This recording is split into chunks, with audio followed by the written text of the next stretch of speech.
Ministerstvo školstva pre vás pripravilo. V tomto videonávode si ukážeme, ako vytvoriť, vygenerovať a doručovať rozhodnutia v prijímacom konaní na základné školy. Rozhodnutia môže v systéme pripravovať len zamestnanec s rolou administrátor. Zamestnanec s rolou spracovateľ túto možnosť nemá. Pri samotnej autorizácii a tvorbe rozhodnutí je však nevyhnutné, aby bol prihlásený priamo riaditeľ školy. V opačnom prípade sa do osvedčovacej doložky automaticky dotiahne meno iného zamestnanca, čo je legislatívne nesprávne, keďže rozhodnutie podpisuje riaditeľ, ak nebola splnomocnená iná osoba. Teraz sa nachádzame na hlavnej obrazovke, kde v hornom menu prejdeme do sekcie Správa prihlášok a následne klikneme na položku Rozhodnutia. Na tejto obrazovke sa nachádzajú základné orientačné prvky a prehľadové dlaždice.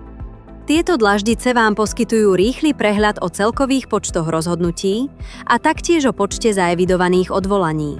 Pred samotným generovaním rozhodnutí je dôležité skontrolovať zverejnenie elektronickej vývesky. Výveska musí byť bezpodmienečne zverejnená ešte pred generovaním rozhodnutí.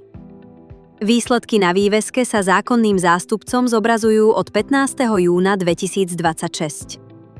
Po zverejnení vývesky sa v systéme automaticky sprístupní samotné generovanie rozhodnutí. V prvom kroku odporúčame exportovať všetky prihlášky pre vašu vlastnú archiváciu.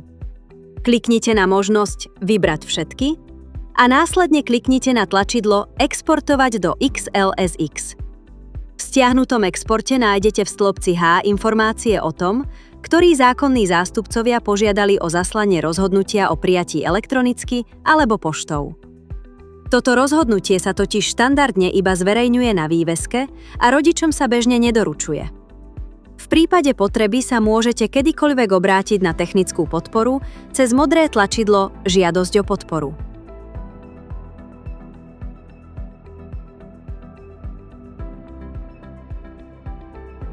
Pred pokračovaním skontrolujte, či máte vyplnenú hlavičku rozhodnutia. Ak hlavička rozhodnutia nie je vyplnená, doplňte adresu školy a meno riaditeľa. Pred samotným generovaním si ešte vysvetlíme, čo znamenajú pojmy aktivovaný e-desk a neaktivovaný e-desk, ktoré sa v systéme zobrazujú pri zákonnom zástupcovi. Stav aktivovaný e-desk znamená, že elektronická schránka zákonného zástupcu je aktivovaná na oficiálne doručovanie rozhodnutia elektronickou cestou. Stav neaktivovaný e-desk naopak znamená, že schránka zákonného zástupcu nie je aktivovaná na elektronické doručovanie a rozhodnutie mu bude potrebné doručiť iným spôsobom. Teraz prejdeme k samotnému generovaniu rozhodnutí. V systéme si vyfiltrujeme rozhodnutia. Po jednom alebo hromadne vyberieme žiakov, pre ktorých ideme generovať rozhodnutie. Systém automaticky vytvorí rozhodnutia podľa výsledkov prijímacieho konania a je možné ich generovať hromadne. Vybraných žiakov označíme a klikneme na tlačidlo Vygenerovať rozhodnutia. Otvorí sa okno so zoznamom vybraných žiakov. Po kontrole zoznamu pokračujte ďalej. V druhom kroku skontrolujte číslo rozhodnutia, dátum prijatia a doplňte odôvodnenie.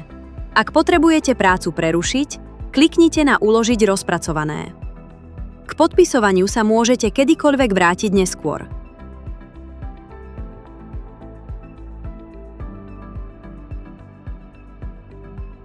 Keď vyplníte všetky odôvodnenia, kliknite na Prejsť na podpis. V treťom kroku uvidíte vygenerované rozhodnutie. Rozhodnutie autorizuje tá osoba, ktorá je aktuálne prihlásená do systému. Odporúčame, aby autorizáciu rozhodnutí vykonával priamo riaditeľ školy alebo osoba oprávnená konať za školu. Kliknite na Autorizovať a vygenerovať. Celý proces potvrdíte opätovným zadaním prihlasovacích údajov riaditeľa. Samotné generovanie môže chvíľu trvať a aktuálny stav uvidíte priamo pod menom žiaka. Po dokončení generovania sa rozhodnutie odošle automaticky a systém vám ukáže zmenu stavov rozhodnutia a jeho finálny stav. Miesto a spôsob doručenia rozhodnutia o prijatí je štandardne zabezpečené zverejnením na elektronickej výveske od 15. júna. V takomto prípade systém v škole zobrazí modrým písmom informáciu: Pre rozhodnutie nebolo žiadané doručenie poštou ani do e-desku. Zákonný zástupca však mohol o doručenie poštou alebo elektronicky požiadať priamo počas vyplňaní prihlášky. Ak to urobil, škola má povinnosť rozhodnutie doručiť a v systéme uvidí modrý text: rozhodnutie na prvého zákonného zástupcu je potrebné poslať poštou.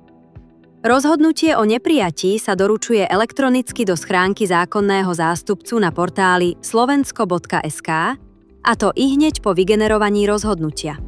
Ak zákonný zástupca nemá schránku aktivovanú, uvidíte modrý text s informáciou: rozhodnutie na prvého zákonného zástupcu je potrebné poslať poštou.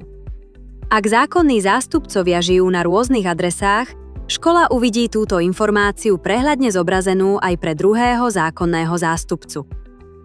Rozhodnutia, ktoré treba odoslať poštou, si jednoducho stiahnete cez tlačidlo Exportovať rozhodnutia a uložiť rozhodnutia PDF. Tie máte prehľadne potriedené do priečinkov, ktoré musíte vytlačiť a odoslať poštou. Pripravili sme pre vás jednoduchý export XML na odoslanie podacieho hárku cez pošta.sk. Stiahnite si súbor Exportovať rozhodnutia a uložiť podací hárok XML. Prejdite na stránku pošta.sk na e-podací hárok a otvorte podací hárok. Ak nemáte konto, vytvorte si nové, ak ho už máte, prihláste sa.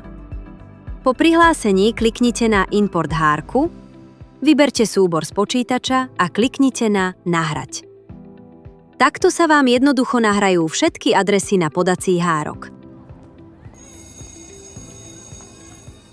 Projekt je realizovaný a financovaný prostredníctvom Plánu obnovy a odolnosti Slovenskej republiky.